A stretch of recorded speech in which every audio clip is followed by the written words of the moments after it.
Hello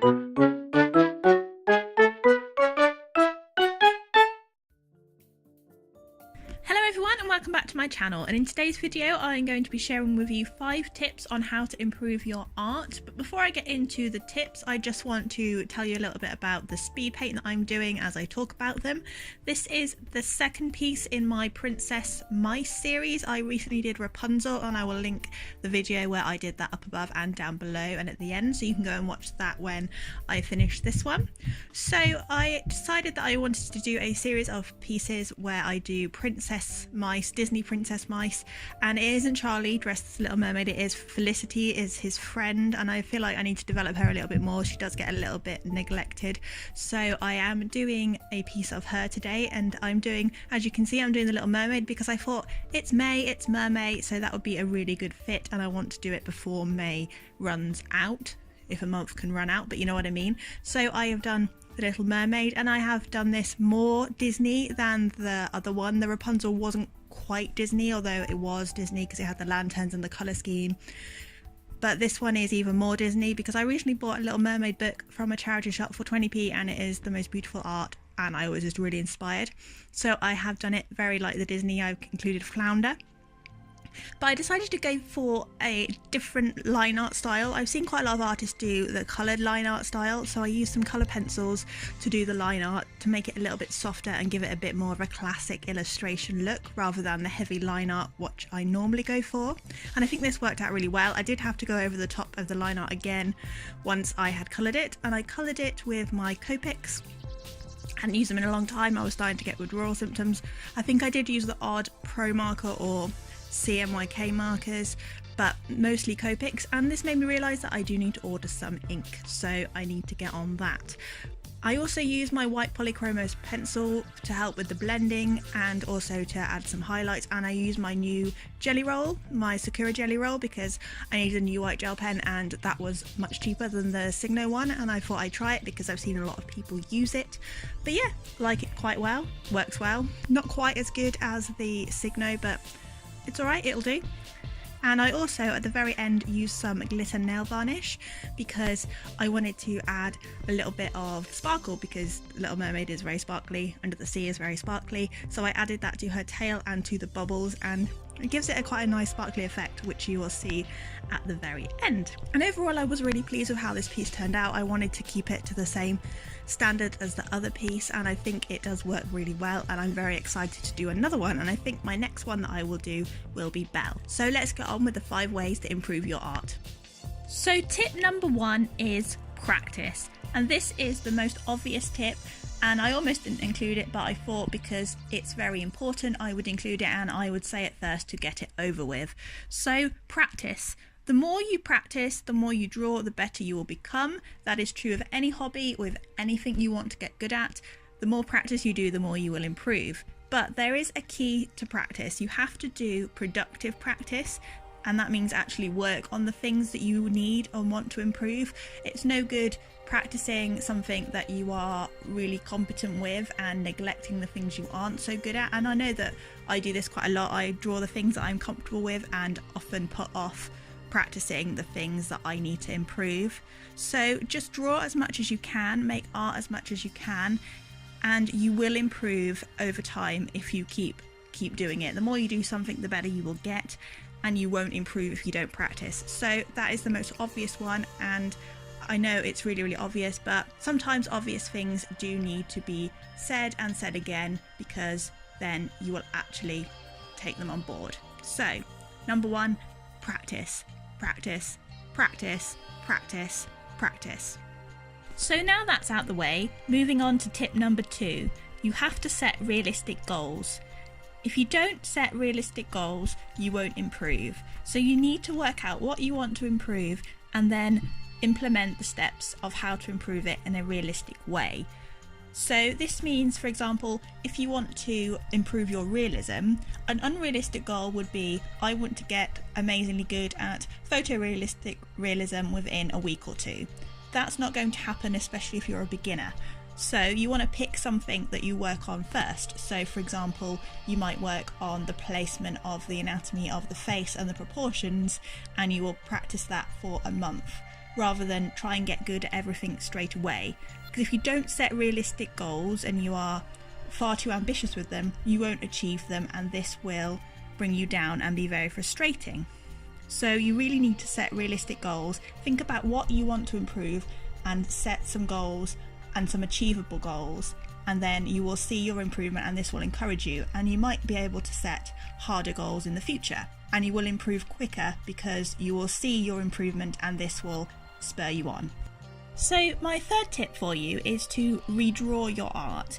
And what I mean by this is you can do a draw this again challenge where you pick a piece of art that you did a while ago, maybe a year ago, and you redraw it, and you focus on one or two things that you want to improve. Like I said in the last tip, be realistic about your improvements. So maybe if you've done a portrait of your favourite animal, you might want to focus on improving the eyes or improving the fur texture.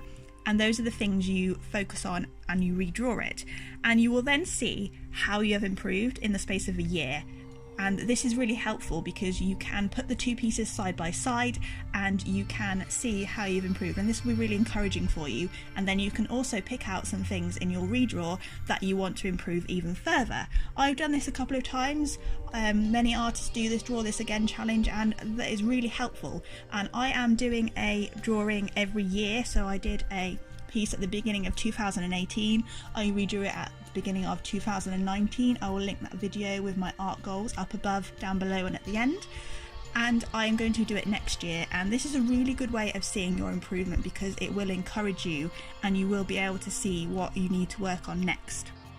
So tip number 4 is ask for critique. And this can be quite scary to do, but it is really good idea to ask other people for helpful advice and helpful points on how you can improve your art, because when you're sat focusing on a piece of art for a long time, it becomes very, very familiar to you, and you can't always spot some of the things that need improving.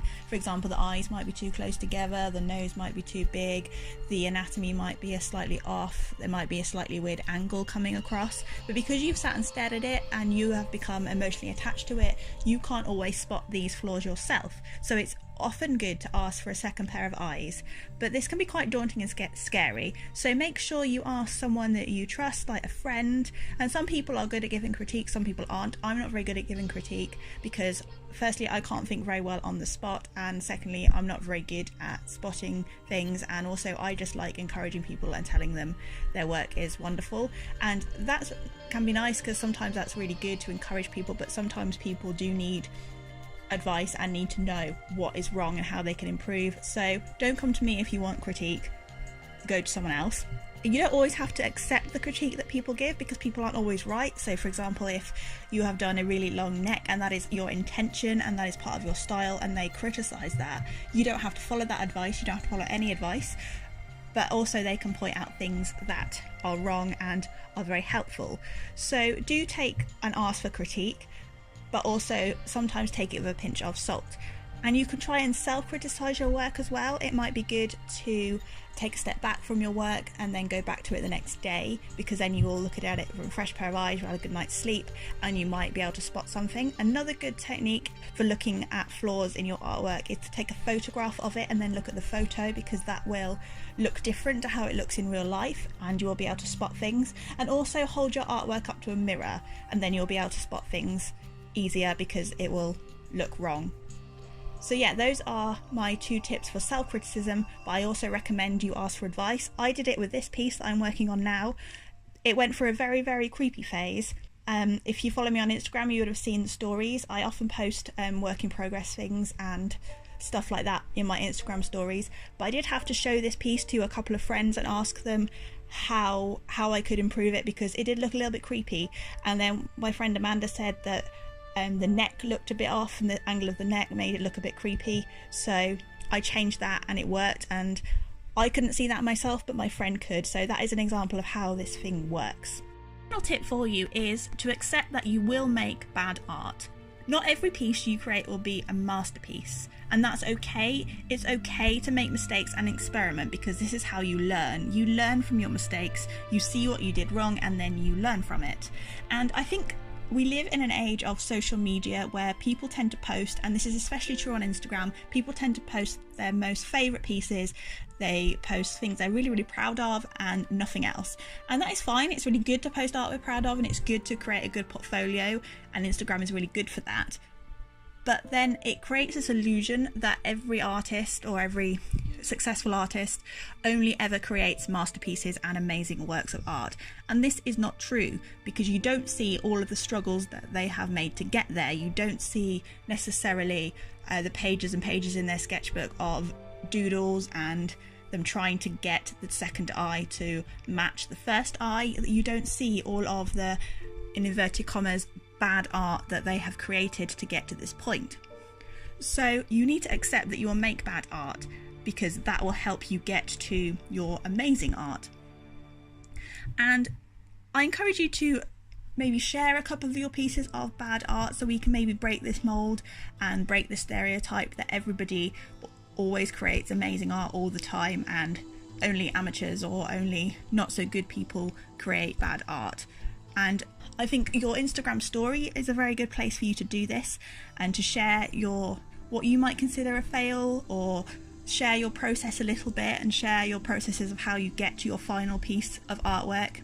And then you can keep your Instagram feed for your final products, because this will help you and it will make you more relatable to other artists, and then it's a good place to ask for critique as well on your Instagram story. So I recommend that you share some of your, in inverted commas, bad art and some of your mistakes or your processes. And I got the idea for this tip from Hello Alice's recent video about art block, and she said you have to care less. And that doesn't mean that you have to care less about the art you're producing, or be careless in your work, or be less passionate. It just means you have to care less about what other people think, and care less about making bad art, and just embrace the bad art, because this will help your confidence and this will help you improve. You will make better art this way, and you will learn to express yourself, and you will learn so much more about yourself and your art style. So those are my 5 tips on how to improve your art. Do let me know in the comments below which tip you think was the most helpful, or if you have any tips of your own on how to improve your art, because it's always good to read your tips and advice. And if you like this video, emotionally, please do leave it a like down below, as that really does help me out. And if you are new to my channel, welcome. I hope you enjoyed this video. Do have a look around. I have a little mouse character called Charlie who looks quite a lot like the mouse in this picture. So do go and have a look and meet him. I have some other discussion videos, some challenges. So do subscribe if you like it, and hit the notification bell so you don't miss out on any future videos. But that is all for today's video. Thank you so much for watching, and I'll see you in the next video. Bye for now.